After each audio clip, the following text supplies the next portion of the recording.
Bismillahirrahmanirrahim. Alhamdulillahirabbil alamin. Arrahmanir rahim. Maliki yaumiddin. Iyyaka na'budu wa iyyaka nasta'in. Ihdinas siratal mustaqim. Shiratal ladzina an'amta 'alaihim ghairil maghdubi 'alaihim waladdallin.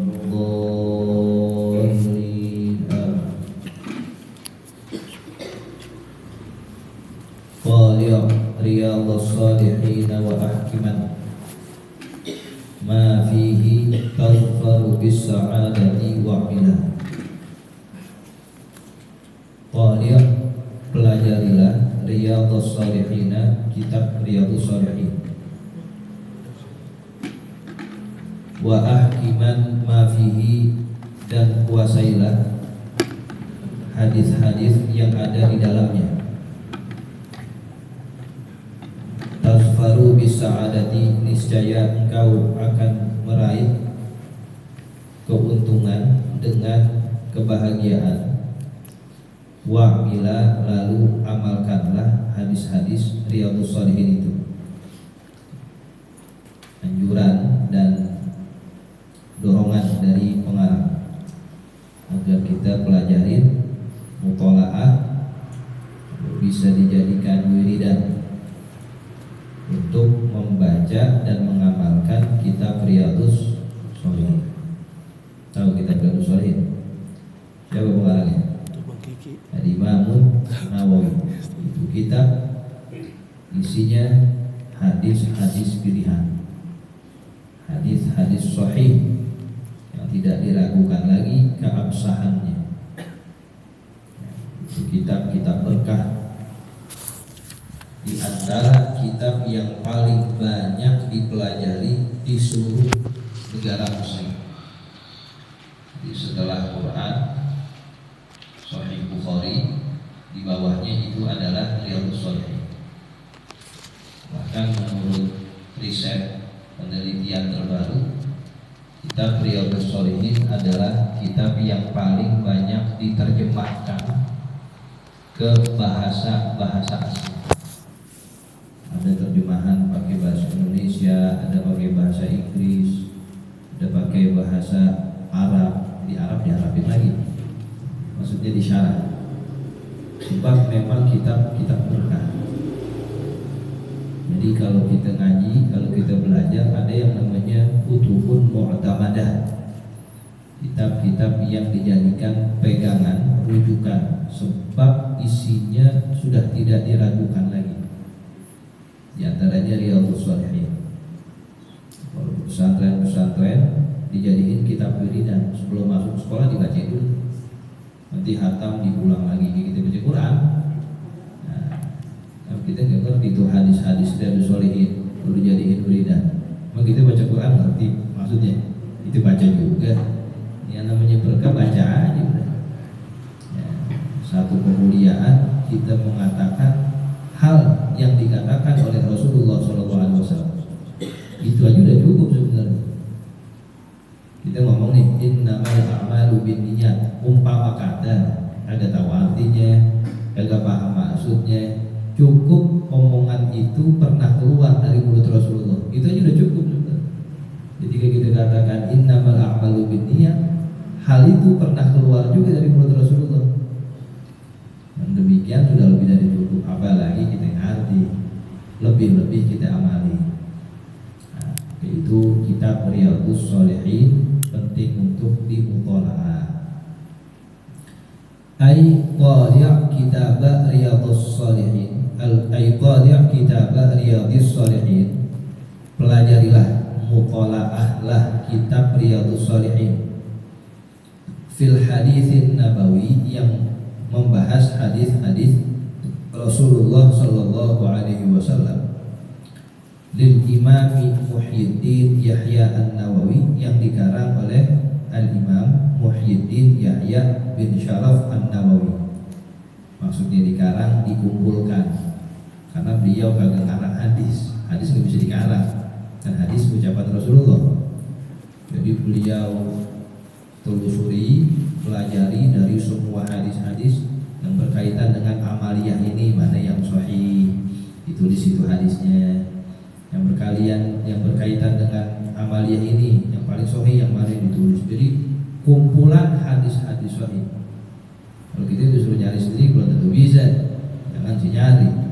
Ya, kita jarang melihat kitab-kitab hadis yang besar. Kalau mereka memang kerjaannya itu riset, observasi, ditelusuri dari ribuan hadis sehingga satu kitab yang disebut Riyadhus Shalihin. Ya, pelajari. Kalau mau ngaji Riyadhus Shalihin, masa itu Sabtu Lubu ya, di masjid dekat rumah. Itu kita baca kitab Riyadhus Shalihin habis sholat subuh setiap hari Sabtu, ada sanadnya. Jadi kalau umpama Syekh atau Imam Nawawi katakan qala fulan an fulan, kita ada sambungannya dari Syekh punya guru sampai ke Imam Nawawi, dilanjutin lagi sampai ke Rasulullah SAW. Qala innamal a'malu binniyat, gitu jadi. Ya, alhamdulillah. Ya, innamal ilmu bis sanad, itu dengan sanad. Jangan kita meremehkan itu. Kita mendapatkan sanad itu sama saja kita masuk ke dalam bis. Biarin nggak apa-apa paling belakang. Yang penting isinya orang soleh semua. Suruh depan juga kita ogah malu. Ya, nggak apa-apa belakang. Yang penting diangkut. Nah, sanad itu bagaikan gerbong. Ya, kalau kita sudah masuk gerbong itu ya tergantung palanya. Buntut kan tergantung pala. Kalau ke kanan ya kita ke kanan. Palanya siapa? Ya Rasulullah. Ya, bagaimana dia nanti jalan ya kita di belakang. Nah, itu termasuk yang nanti akan kita dapati kalau mempelajari kitab Riyadhus Shalihin. Sanadnya sampai ke Imam Nawawi, dilanjutkan sampai kepada Rasulullah SAW. Qauluhu, perkataannya, wa ahkiman bi fathil hamzati wa kasril kafi ahkiman ay wa atqinan, kuasailah olehmu ma dzukira fihi, hadis-hadis yang disebutkan dalam itu kitab Riyadhus Shalihin. Tazfaru bis sa'adati, niscaya engkau mendapati kebahagiaan. Wa amalan, dan amalkanlah.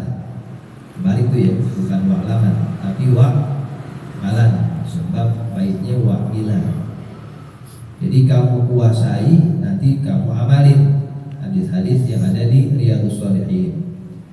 Bimuqtadahu, dengan hal yang dituntut, hal yang diperintahkan pada itu hadis. Li'annahu jama'al ahaditsal mustamilata 'ala sunani wal adab, karena kitab Riyadhus Shalihin menghimpun hadis-hadis yang mencakup atas sunnah-sunnah dan adab-adab. Jadi cukup kita mempelajari kitab Riyadhus Shalihin karena di dalamnya mengajarkan sunnah-sunnah, adab-adab. Baca habis subuh, cukuplah kita baca sehadis dua hadis sebagai permulaan untuk mengawali hari kita. Ada yang lebih indah, kita awali hari dengan membaca kalam yang pernah keluar dari Rasulullah. Enggak ada. Nah, itu aja udah lebih dari satu kemuliaan. Wahtammi bil fardil ladzi la yuqarrabu. Nah, sekarang masuk pada maudhu atau pembahasan selanjutnya. Lalu perhatikanlah ibadah-ibadah fardu alladzi la yuqarrabu, yang mana Allah tidak didekatkan, min dzil adha, dari zat yang memberikan karunia, bimithli dzalika, dengan seumpama ibadah fardu itu. Akmila, lalu sempurnakanlah. Setelah kita mengetahui pentingnya adab, pentingnya sunnah sebagai jalan menuju ma'rifatullah, perhatikan juga yang fardu-fardu. Jangan kita kejar yang sunnah, fardunya berantakan. Kita kejar yang sunnah, tapi hal-hal yang diwajibkan dan kita perhatikan, nah, itu salah. Kita juga perhatikan yang fardu-fardunya. Mazala abdun bin nawafili yuqarrabu, seorang hamba senantiasa dekat dengan Allah bin nawafili, sebab ibadah-ibadah sunnahnya. hatta aku nalahu yadan wal arjula, sehingga aku, kata Allah, menjadi tangan dan kaki baginya, wassam'a minhu, dan pendengarannya, thumma 'ainan basirahu, kemudian mata yang ia dapat melihat. Ai mithla dzalika, maksudnya seumpama itu, fil maqalibi, di dalam mencapai tuntutannya, harwala Allah percepat hajatnya. Selain fardu ada juga nawafil, ibadah sunnah. Kalau seorang hamba taqarrub, mendekatkan diri kepada Allah liwat ibadah-ibadah sunnah, nanti Allah akan menolong kita secepatnya. Tangan kita itu menjadi tangan yang mulia, kaki kita menjadi kaki yang mulia, pendengaran, penglihatan, semuanya dimuliakan. Karena kita masuk pada makom mahabbah nantinya. Kalau Allah sudah cinta terhadap seseorang, nanti akan dijaga semua anggota tubuh kita. Hadhil abiyatu salah satu, 3 bait di atas, isyaratun adalah sebuah isyarat, ila ma rawahul Bukhari, terhadap hadis yang diriwayatkan oleh Imam Bukhari, an Abi Hurairah, dari sahabat Abu Hurairah, anna Rasulullah sallallahu alaihi wasallam qala, bahwasanya Rasulullah sallallahu alaihi wasallam bersabda. Di syair atau bait di atas itu diambilnya dari hadis ini. Rasulullah katakan dalam sabdanya, innallaha ta'ala qala, sesungguhnya Allah Ta'ala berfirman. Hadis apa namanya ini? Hadis qudsi. Allah berfirman, man 'adali waliyan, siapa saja yang memusuhi waliku, wali Allah, faqad azantuhu bil harbi, maka sungguh aku khobarkan padanya bil harbi, dengan peperangan. Kata Allah, siapa-siapa yang coba musuhin waliku, musuhin kekasihku, maka saya proklamirkan perang dengan saya. Perang dengan Allah, gimana perang sama pencipta kita? Karena wali Allah kekasihnya, kekasih Allah. Nah, kita punya kekasih, kita punya istri, dicolek sama orang, perang. Perang itu gak ada urusan. Begitupun Allah, dia punya kekasih, dia punya wali, orang-orang soleh, dicolek maksudnya disengin, dimusuhin, perang dalam artian terlaknat. Orang itu siap-siap akan hancur. Jangan coba-coba kita memarahi atau kita memusuhi atau gedek atau gerutu dalam hati kepada para wali. Nah, di situ akan ada celaka atau kehancuran bagi orang yang memerangi, bagi orang yang memusuhi para wali atau kekasih Allah Subhanahu wa taala. Wa ma taqarraba ilayya 'abdi bi syai'in, dan tidaklah seorang hambaku mendekat kepadaku bi syai'in, dengan satu ibadah, ahabbu ilayya, yang paling aku senangi, mimma aftaratuhu alaihi, dari ibadah yang aku fardukan kepadanya. Jadi kan ibadah banyak banget nih. Ada ibadah fardu, ada ibadah sunnah. Ibadah yang paling Allah senengin sebagai wasilah kita hamba taqarrub kepada Allah adalah ibadah yang fardu. Itu dulu beresin. Kita jangan ngomong dulu gimana caranya riyadhah ini, gimana caranya kagak tidur 500 hari, itu ntar baru jadi gerosabun. Ntar dulu yang begitu. Pengennya yang begitu-begitu. Ntar sholat isyanya bagaimana? Subuhnya aja 7:30. Ini ngomong gimana ya, puasa 3 bulan di subuhnya masih ada. Iya tuh, nah yang begitu datang setelah fardunya beres. Ya, gimana ya puasa Imam Nawawi itu selamanya. Imam Nawawi ini pengarang Riyadhus Shalihin. Di antara amalannya adalah puasa dahar. Tahu puasa dahar? Bukan dahar makan. Puasa dahar itu artinya seumur hidup. Imam Nawawi puasanya kecuali 5 hari yang diharamkan, Idul Fitri, Idul Adha, 3 hari tasyrik. Selebihnya Imam Nawawi puasa, makanya orang kurus kecil segini. Kalau kata Syekh Al-Jum'ah, kakola min rasos, kayak pensil, saking kurusnya Imam Nawawi. Ada orang mau ngaji sama dia ke masjid, datang lagi itu Imam Nawawi lagi senderan, Bang Hidup ini senderan man di belakang, pakai baju biasa, serempet sama kaos oblong. Dia mau ngaji, tanya, Aina Syekh Nawawi, mana Imam Nawawi? Yang ditanya padahal dia. Ada, ya bener ada. Dia ngomong mana kan ada. Kecuali ditanya yang mana orangnya, kalau dia bilang mana orangnya ada. Saking kagak kelihatan sebagai ulama, orang kan pakai apa ya? Kalau dia biasa aja, ya pakai peci pakai apa, nggak menunjukkan dari pakaian itu sebagai seorang alim. Nah amalannya puasa dah, puasa seumur hidup puasa. Dan makannya, bukanya itu sehari. Ketika dia makan, buka satu kali, sahur sekali. Makan, buka nih korma satu, minumnya tanpa sahur. Itu dalam biografi beliau, bukan ngarang-ngarang. Jadi beliau puasa seumur hidup tuh kecuali yang diharamkan 5 hari. Bukanya satu korma, nggak pakai minum. Kalau kita kan seret mulu bawaannya. Ya, kita makan beda, minum beda, kopi beda, rokok beda, rapi dah tuh. Model kita mau puasa lagi, lalu puasa buka balas dendam. Iya, korma sunnah, iya sunnah, yang wajib gorengan katanya. Ya, kalau belum gorengan belum aja. Imam Nawawi korma dalam biografi di mana sih? Ntar minumnya pas sahur, begitu. So tiap hari. Dia nggak pernah tidur di atas ranjang begini, nggak pernah kayak kita. Tidurnya di meja begini. Itu bukan tidur, ketiduran. Lagi baca nih, lagi baca kitab muqalah, ketiduran. Segitu aja udah tiap hari. Oke, umurnya nggak panjang, 38 tahun. Sebab ada penyakit di daerah pantat atasnya.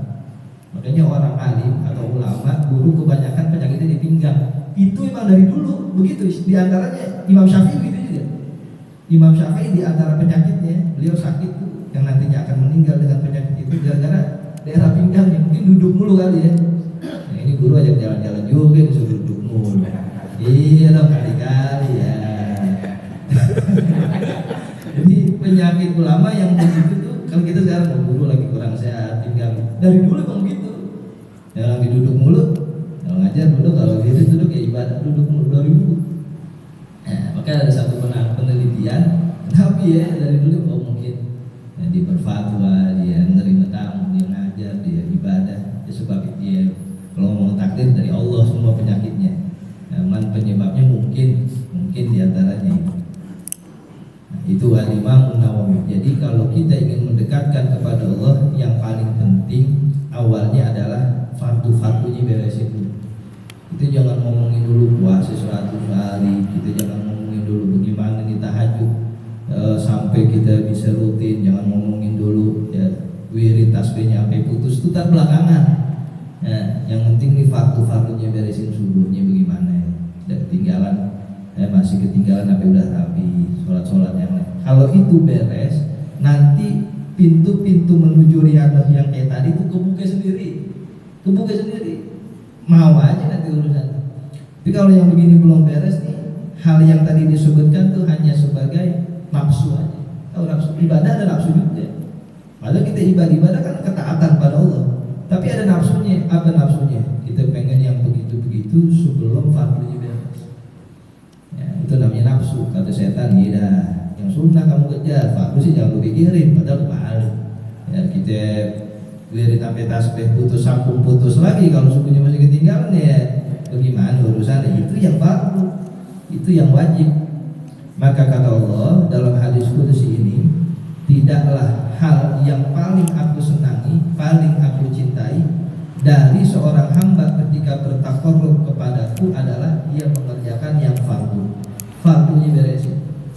Nah, di antaranya adalah ilmu tentang yang fardu itu. Sholat 5 waktu kan ilmu semua, itu isinya sholat.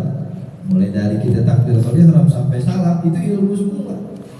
Nah, kita coba lebih baik lagi dalam ya, kualitas kefarduan kita. Wala yazalu abdi, dan senantiasa hambaku yataqarrabu ilayya, ia bertakarrub kepadaku bin nawafili, dengan yang sunnah-sunnah, hatta uhibbahu, sampai aku mencintainya. Nah, kalau udah beres tuh tadi mimaftaratuhu yang fardu-fardu, baru kita mulai takarrub kepada Allah dengan yang nawafil. Jadi yang pertama yang fardu namanya makom muqarabah. Kita mendekatkan taqarrub dengan yang fardu. Yang kedua ini namanya makom mahabbah. Kalau kita sudah mengerjakan yang fardu lalu ditambah yang sunnah, Allah semakin senang, Allah semakin cinta kepada hambanya. Fa idza ahbabtuhu, maka apabila aku mencintai seorang hamba, kuntu sam'ahu alladzi yasma'u bihi, sesungguhnya aku menjadi pendengarannya di mana dia mendengar dengan itu. Wa basarahu alladzi yubsiru bihi, dan aku menjadi penglihatannya di mana ia melihat dengannya. Wa yadahu allati yabtishu biha, dan Allah menjadi tangannya di mana seorang hamba itu bertindak dengan itu tangan.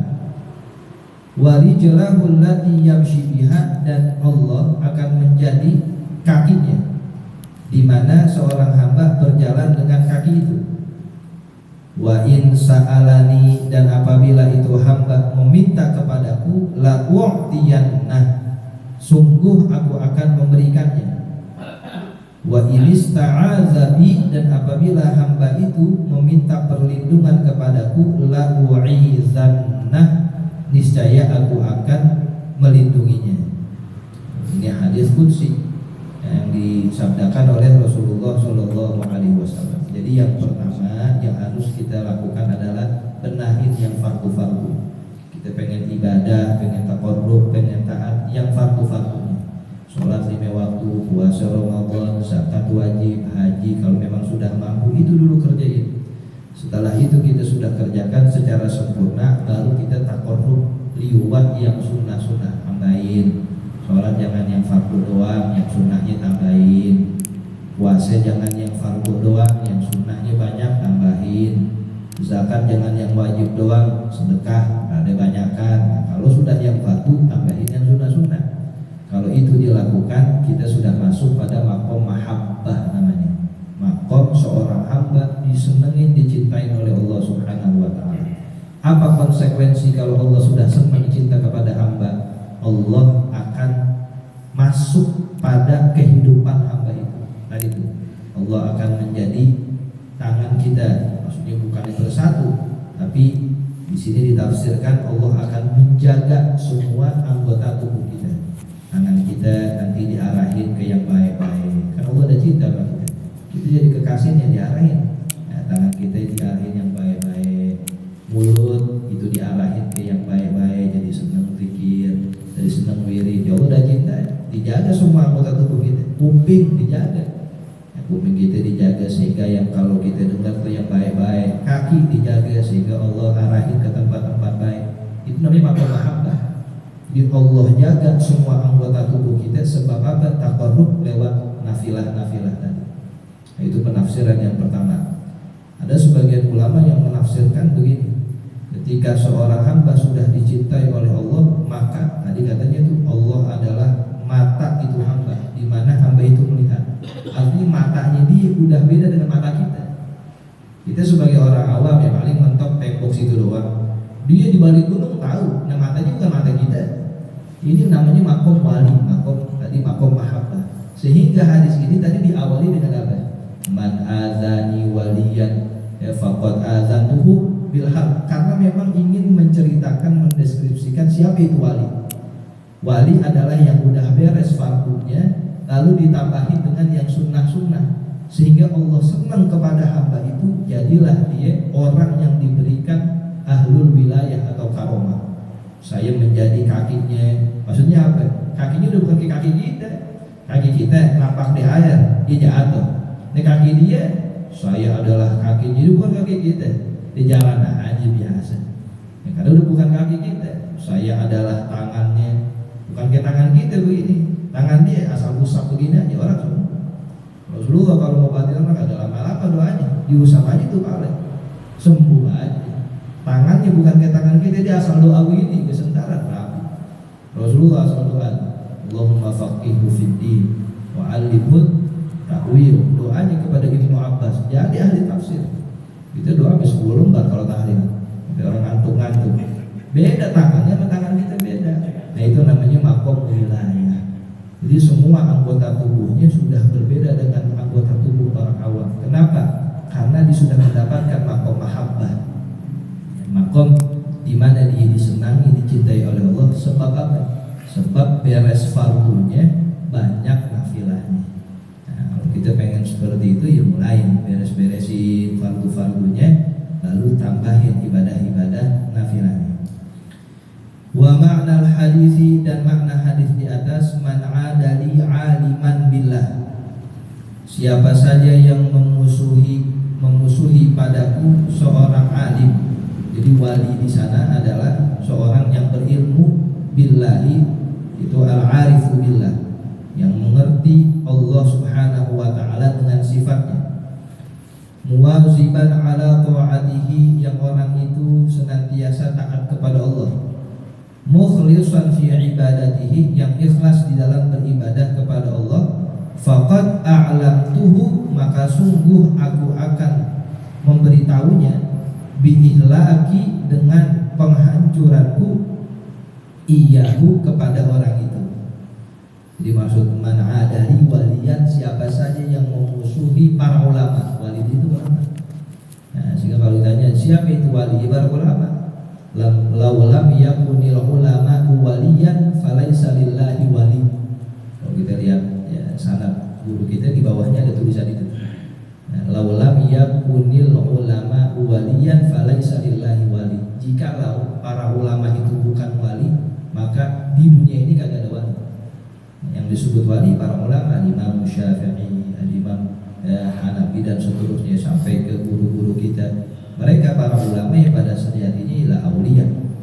Maka kalau kita gedek, gerutu ya, dengan para ulama, siap-siap itu penghancuran Allah ada pada orang tersebut, karena dia telah memusuhi kekasih Allah, yaitu para ulama tadi. Wa ma taqarraba ilayya 'abdi, dan tidaklah mendekat kepadaku hambaku, bi'amalin, dengan sebuah amal, ahabba ilayya, yang lebih aku senangi, min adai maftaratuhu alaihi, dari mengerjakan apa yang aku fardukan kepadanya. Kata Allah, aku paling senang kalau hambaku itu ngerjain yang fardu-fardu dulu, biar beres. Fardu ainin au kifayatin, baik fardu ain atau kifayah, yang penting fardu. Selama itu dikerjain, maka itulah terdapat cinta atau senangnya Allah kepada kita. Wala yazalu 'abdi yudawimu 'ala taqarrubi ilayya, dan senantiasa hambaku yudawimu, terus menerus, 'ala taqarrubi, untuk mendekatkan dirinya, ilayya, kepadaku, bittaqawwu'at, dengan ibadah-ibadah sunnah, min sholatin, dari sholat sunnah, wa shadaqatin, dan sedekah sunnah, wa haji taqawwu'in, dan haji sunnah, wa islahin bainan nas, dan memperbaiki keadaan orang-orang, wa jabri khatirin, dan memberikan kegembiraan lahum, kepada mereka, wa i'anati muslimin, dan menolong orang Islam, ila an uhibbahu, sampai aku mencintainya. Ya, kalau Allah sudah ya, senang dengan kita mengerjakan yang fardu-fardu, ditambahin lagi yang sunnah-sunnah, sholatnya yang sunnah, sedekahnya yang sunnah, terus nanti Allah semakin senang terhadap hamba itu. Lalu apa dampaknya kalau Allah sudah senang dengan suara hamba? Fa iza ahbabtuhu bi taqarrubihi ilayya, maka tatkala aku senang kepadanya dengan taqarrub orang itu kepadaku, bi adail faraidhi, dengan mengerjakan fardu-fardu, wa kasratin nawafili, dan banyaknya sunnah-sunnah, sirtu hafizan, jadilah aku zat yang memelihara, sam'ahu, akan pendengarannya, alladzi yasma'u bihi, yang ia mendengar dengan pendengaran itu, fala yasma'u, sehingga hamba itu tidak mendengar, illa ma yahillu sama'uhu, kecuali yang halal-halal untuk didengarkan. Ya Allah jaga, kamu itu sudah benar, fardunya cakep, sunnahnya banyak, dari sholat, puasa, sedekah, aku jaga kamu. Nah, pendengarannya Allah jaga, sehingga yang didengar yang cakep-cakep, enggak dikotori dengan pendengaran-pendengaran dari perkataan yang rusak, yang halal-halal. Ya, dua orang itu, seorang kiai, kalau dia kedatangan tamu berbicara tentang ilmu, tentang Rasulullah,